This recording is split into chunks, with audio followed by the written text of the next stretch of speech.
Halo semuanya. Kami dari kelompok 5 akan memaparkan materi tentang demokrasi yang berlandaskan Pancasila. 3, 2, 1. Halo, selamat pagi semuanya.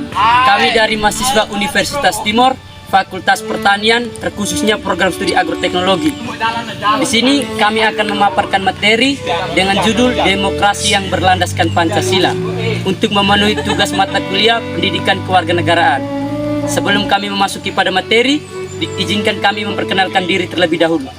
Saya atas nama Yohanes Esternius Galo. Saya Angelina Sari Juliana Tonis. Saya Dortian Elu. Saya Bernardino Skolo.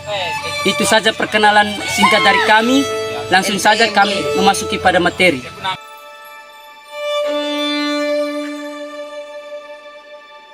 Langsung saja di sini saya akan menjelaskan konsep dan urgensi demokrasi yang berlandaskan Pancasila. Sebelum masuk pada materi, saya akan menjelaskan sedikit tentang pengertian pendidikan Pancasila. Pendidikan Pancasila adalah mata kuliah membangun kepribadian yang menjelaskan tentang landasan dan tujuan sejarah, paham kebangsaan Indonesia, Pancasila sebagai sistem. Demokrasi berasal dari bahasa Yunani, yaitu demos yang berarti rakyat, kratos atau kratein yang berarti pemerintahan atau kekuasaan. Jadi demos kratein atau demos kratos berarti pemerintahan rakyat atau kekuasaan. Tiga tradisi pemikiran politik tentang demokrasi yaitu teori Aristoteles klasik. Demokrasi merupakan salah satu bentuk pemerintahan, yakni pemerintahan oleh satu warga negara yang memenuhi syarat warga negara. Dua, teori abad pertengahan demokrasi yang pada dasarnya merupakan Roman law dan konsep popular sovereignty menempatkan suatu landasan pelaksanaan kekuasaan tertinggi di tengah rakyat. Tiga, doktrin kontemporer demokrasi menerapkan konsep republik dipandang sebagai bentuk pemerintahan rakyat yang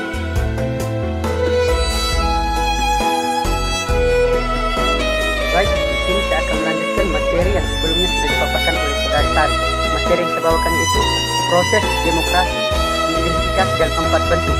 Antara lain, pertama, demokrasi protektif kekuasaan ekonomi pasar, di mana proses pemilihan umum dilakukan secara reguler sebagai upaya yakni untuk memajukan kepentingan pasar dan melindunginya dari tirani negara, di mana tirani negara tersebut yaitu bentuk pemerintahan yang bertindak semena-mena atas usaha.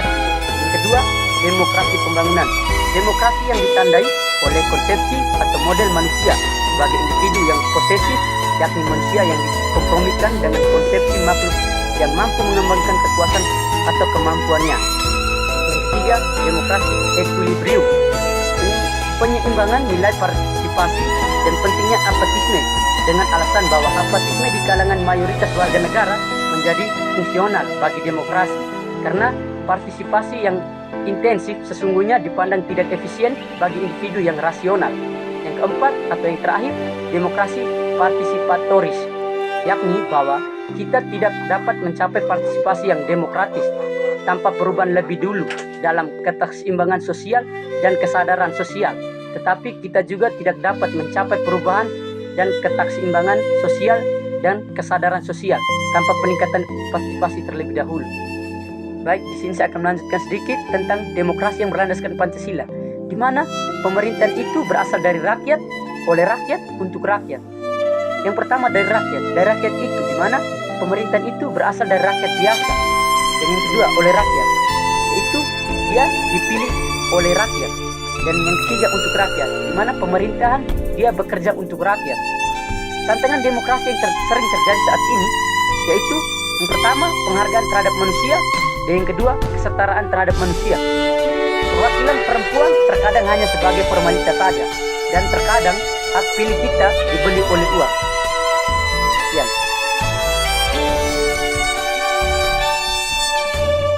Ini saya akan membawakan materi tentang alasan diperlukan demokrasi yang berlandaskan Pancasila.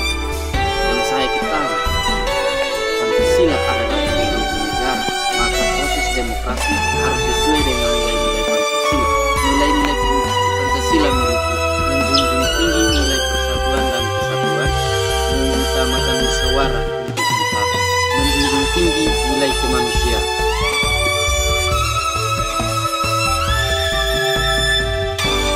Baik, saya di sini akan melanjutkan materi kami tentang sumber historis dan sosiologi demokrasi yang berlandasan tentang Pancasila. Sumber historis, kata demokrasi dapat dipahami dari bahasa Yunani yang terdiri dari kata atau demos yang mengandung arti rakyat dan kratos yang dapat dipahami berarti pemerintah. Secara harfiah, demokrasi dapat dipahami memiliki arti sebagai pemerintah dari rakyat, oleh rakyat, dan untuk rakyat. Berikutnya sumber sosiologi. Sosiologi dapat dipahami sebagai ilmu tentang kehidupan antara manusia, di dalamnya mengkaji antara lain yang disusun dalam pola kehidupan sosial dari berbagai golongan atau kelompok masyarakat. Sekian dan terima kasih. Sampai jumpa lagi. Seryo Goodbye.